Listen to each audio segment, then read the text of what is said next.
Hello everyone, I'm Venom Pasta and I'm terribly sorry that I haven't posted in the past couple of days. I just started up my semester again and it's been getting a little hard to post.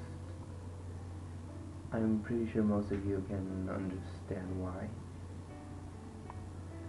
So, because of that, I'm going to be changing my schedule from Thursdays, no, Tuesdays, Thursdays, and Saturdays to Mondays and Fridays, which are going to be my most accessible days. Because currently I've been, how can I say this, being screwed over by my classes that I have tests every week. So, basically today what I want to talk about is my personal ghost story. And starting this Friday, we'll be getting on track with our normal creepypastas, SCPs, and holder series. Well, I wanted to talk about, what I actually really wanted to talk about was that when I was about 10 to 11, my grandmother passed away. It was pretty devastating, and that background noise you're hearing is my grandpa blasting his fucking Mexican TV shows. Jesus Christ, Grandpa. Well, he's staying with us too because of what happened to my grandmother. Now, let's get the story started. When I was 10, my grandmother passed away. She was basically the most important woman in my life, besides my mother, obviously.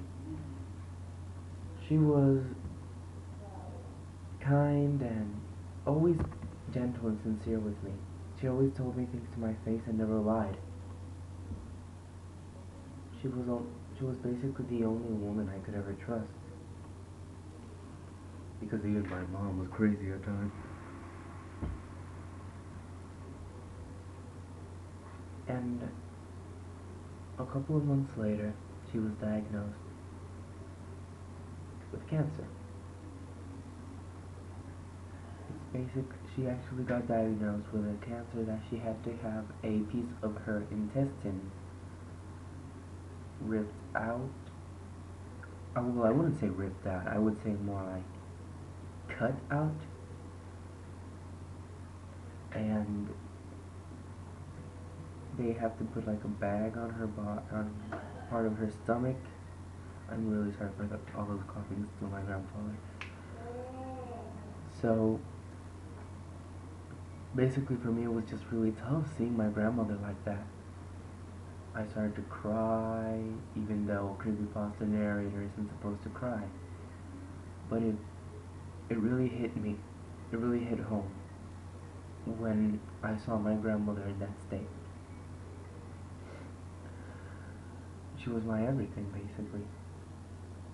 And every time I saw her that way, because when she was diagnosed, I told my mom that it's better that she move in here with us, so if there's nobody at home, I could take care of her.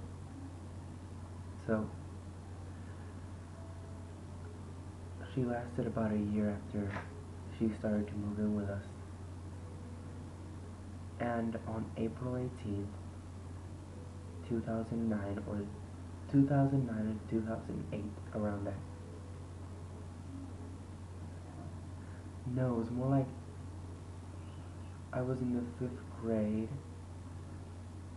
so it was about 2007. So on April 18th, 2007, my grandmother passed away. At first I just thought that she had gone to a medical visit because I was still, per se, sleeping. And when I woke up, my mother told me. At first I thought it was just a cruel joke. But as all my family started to come to my house, I started realizing that they weren't kidding. That something had actually happened to my grandmother. the woman that I'd loved for so many years. After that,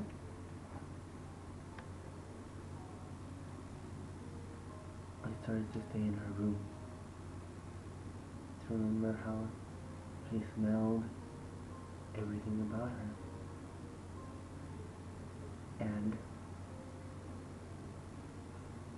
I got over her death about a year after it happened, on the anniversary. And it was only because on the night of her anniversary, the anniversary of her death, I was still sleeping in her room when I felt somebody touch my face. At first I was scared, but then I realized that she didn't want to hurt me, and that I was going to be safe. That's still my grandfather in the background. But in all honesty, my grandmother did so much for me. Even after she passed, she still stayed with me, and she's still here with me today. I'll always miss my grandmother, being with her every day, the things she taught me, to never give up and be myself. And even after her passing, never giving up on me and staying with me.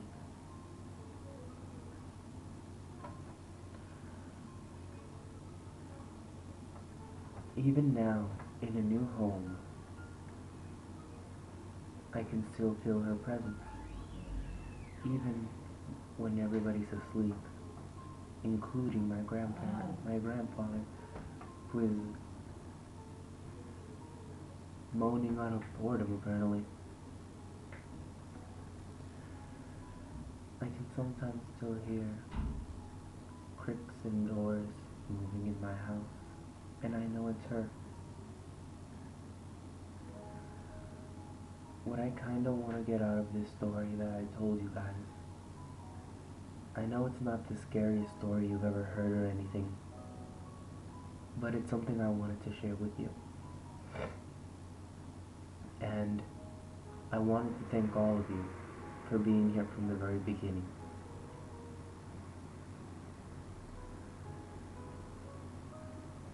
And I just want to thank the first people who subscribed,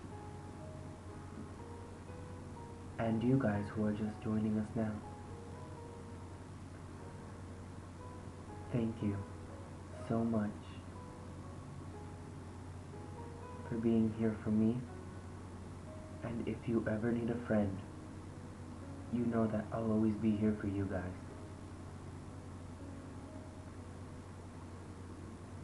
And remember, stay safe.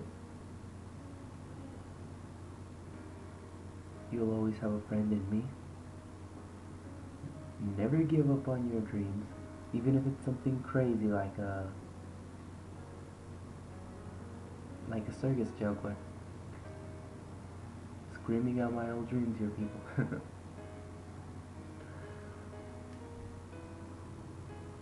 And as always, please like, comment, and subscribe. And I'll see you guys on Friday. Bye.